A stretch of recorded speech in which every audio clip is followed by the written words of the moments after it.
welcome, dear parent of the Virgo child. How are you? I am Elena Valdez. I am here to do the reading for March 2022. And as always, please remember to adjust gender however best it resonates for you, your household, and your little one. And also, all age ranges are welcome here. So if you are here for itty bitty ones, teenagers, or everything in between, you are all welcome. This reading is not for children. This reading is for adults, for the caregivers, the parents, guardians of little ones. Okay, let's get started. And we are going to start with the energy of the Virgo child here for the month of March. Dear Spirit, please tell us what Virgo child is experiencing during the month of March for the parent. Okay, so we've got two cards out. All right. Conflict and challenge, please. What is a potential conflict or challenge for Virgo here in the month of March? Oh. Lots of energy for Virgo here. Okay, and what can the parent of Virgo child do to alleviate or navigate this challenge and conflict that he or she or they are going through?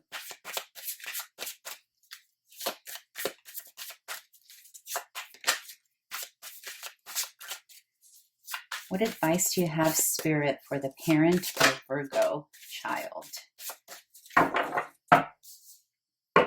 Okay, let's see now. One card for what little Virgo is experiencing during the month of March.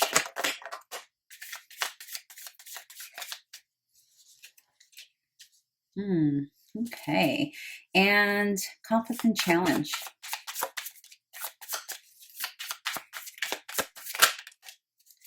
And advice for the parent. Oh, that one flew. Did you see that? Whoa. Okay.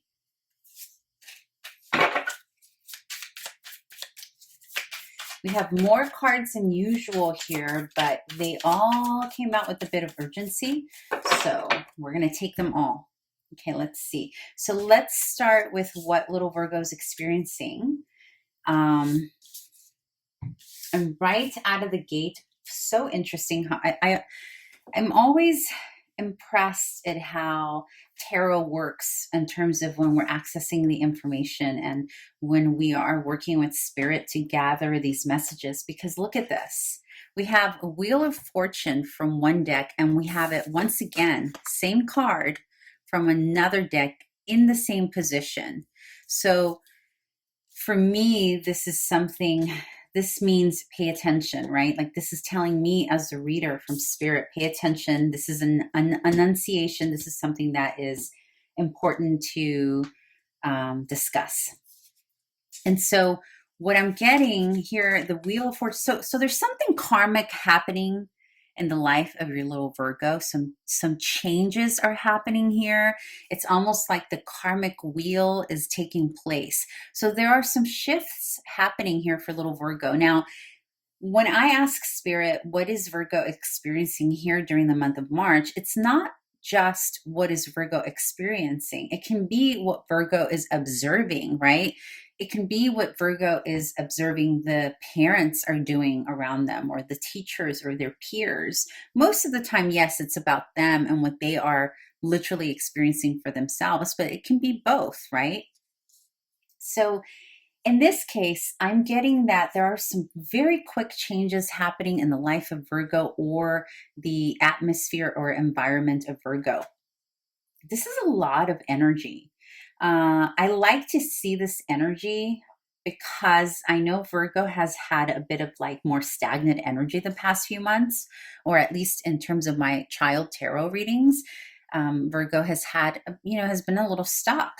But here we have a lot of energy happening, a lot of movement happening. The Eight of Wands can be travel. It can be like literal physical movement. It can also be like literally moving from home, but mostly it's physical. So this can be literally traveling physically, like maybe you and your family are going on a trip together and there's a lot of movement and a lot of excitement. Whatever this movement is, whether it's you're moving away to a different home, or maybe your child is doing something a little bit more physical, like more athletic, that has more of an oomph and maybe speed associated to it, whatever that is, it is something that's going to open the door to something karmic. It's almost like there's something about this traveling, movement forward, physical activity that has opened the door for a whole new cycle, whole new life. And it's just simply going to happen, right? Like there's no stopping this change. Now, this can be a change in the life of the family too, as an entire, as a whole, right? But something is going to shift. Something about this movement here in the month of March, potentially into April as well, because remember, we're reading these energies kind of fluid, right? It's sort of like some of you may have already felt this in February, moving into March. Others of you are feeling this in March, moving into April. Others of you is really concentrated in March, right? But nevertheless, whatever this is meant to happen. Now is the time to happen, and it's meant to have a lasting impression on little Virgo. So something happening here is going to have a lasting impression. Like they're going to learn something about this experience. It's going to have long-term memory for them, if you will. Now, in terms of conflict and challenge, we have the Five of Cups, and we have the Nine of Cups, and then we have Temperance. So what this energy tells me is that little Virgo is having a difficult time chilling out, like relaxing, like just taking things in, maybe enjoying the process of something. Now, remember, this can apply regardless, like we can be talking about a little 2-year-old, right? A 4-year-old, a teenager. It's going to, be different for all of you, but the energy is still consistent regardless of the age. And here, when we have the Nine of Cups in the challenge and conflict position paired with the Five of Cups, it tells me that we have a child that's having a difficult time enjoying what's happening around them, or maybe they don't really know how to enjoy what's happening around them. And part of the reason that they're not enjoying it is because they're focusing on what they don't have in that moment, right?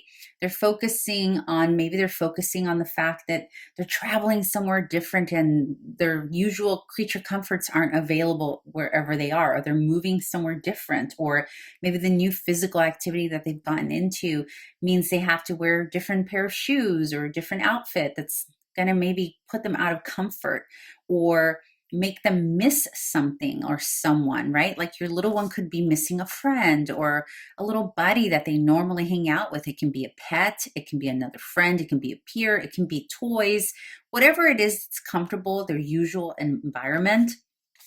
They're so focused on that not being present, or them not having whatever that usual comfort is, that it's blocking them from really taking in the experience of the Nine of Cups, because the Nine of Cups is about really enjoying oneself. It's about enjoying the luxury around us. And again, this doesn't matter what age you are. Like, this is what the Nine of Cups is. It's really just about being in the flow and taking in the love, taking in the affection, taking in the gifts and the enjoyment of whatever's happening. But that's being blocked for little Virgo here. Now, also joining this energy is Temperance, which is also, this is about balance. This is about balancing conflicting energies. So that could be the issue. It's like they're trying to, like, there's a dissonance here. Like there's a disconnect for little Virgo and March. There's something, they're trying to make a connection. Like, how can it's almost like making a connection between how can I enjoy myself while I miss school, or while I miss my friends, or like, how is that possible? So there might be an opportunity here, dear parent, to teach that you can have, it doesn't have to be and or, right? Like this is an opportunity to make, and again, I'm not telling you how to parent at all. I would never do that.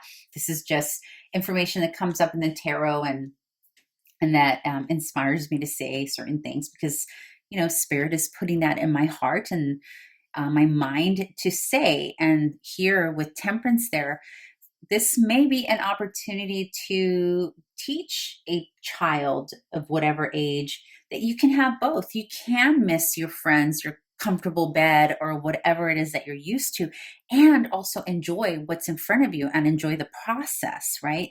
It doesn't have to be all like doom and gloom. Like you can have, yeah, you can have moments of, yes, I miss so and so, but I'm also enjoying this hike or this scenery or this new toy or this new form of travel or this new home. Yes, I miss my old bedroom, but this house has a great yard, or this new apartment has a balcony and the other one did. You know what I'm saying, right? Like there's an opportunity here to allow little Virgo or teach little Virgo that both, it's okay to miss something while still enjoying something else.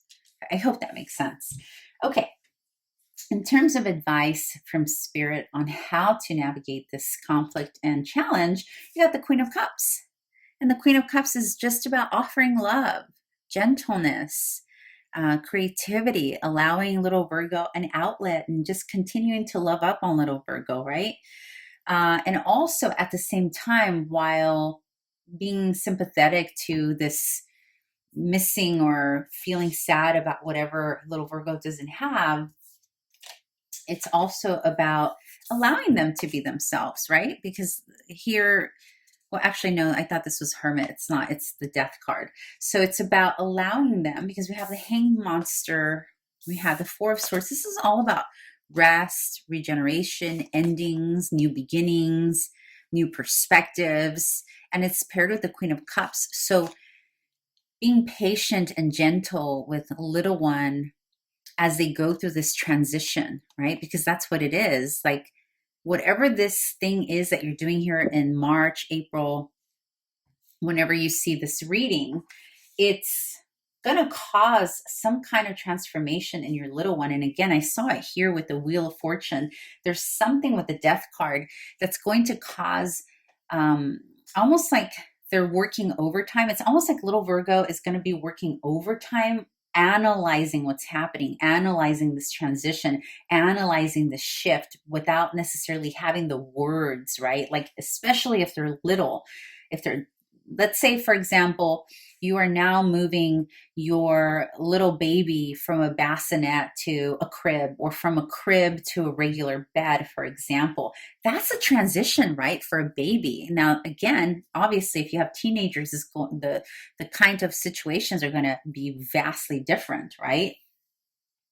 But imagine if you are taking a child from a crib into a bed, and that transition period, right?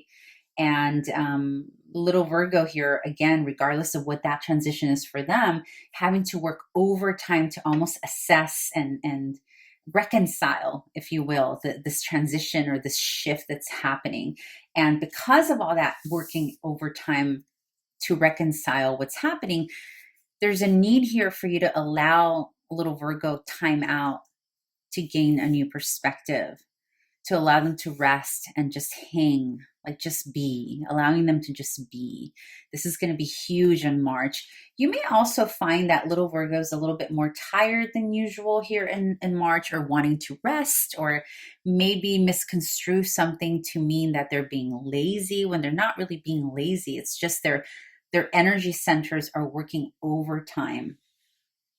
And so the advice from Spirit is to allow them to go through this process without, judging it, or without making it a bad thing. Like if they want to sleep extra time, or if they want to sleep in a little longer than usual here in the month of March, allowing the space for that to happen with love, compassion, just lots of affection. The Queen of Cups, when the Queen of Cups shows up, it means that you're being needed to give more attention and affection than usual. Okay. All right, dear parent, I hope this was helpful, and I hope to see you back here again next month. And if you did like this reading, Please make sure to subscribe, like. Anytime you like the content, it helps the algorithm very much, and I would greatly appreciate it. Okay, thank you. Bye.